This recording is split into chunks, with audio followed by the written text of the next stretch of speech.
Hi, welcome to episode 2 of the English Errors of Indian Students.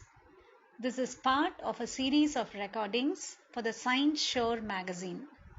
My name is Hema Ravi and I'm happy to be a part of this series.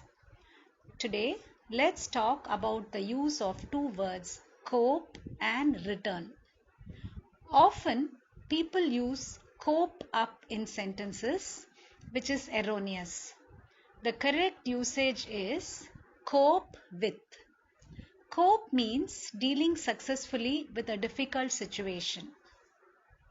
For example, people are slowly learning to cope with the new normal. I repeat, people are slowly learning to cope with the new normal. Another example, we have to cope with newer challenges due to climate change. We have to cope with newer challenges due to climate change. Students have learned to cope with online sessions. So let's remember, we never say cope up with something. It's always cope with. Now let's try to understand the use of return. Please listen to these examples. He returned home last night. He will return home tomorrow. He returns late from work every day. All these sentences are correct. Some people use return back, which is a no.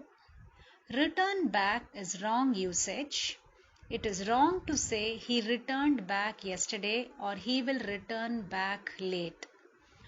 Return and back convey the same meaning and are not to be used together. So, he will return home tomorrow. He returns late from work every day are correct. So, let's learn to speak correctly and confidently.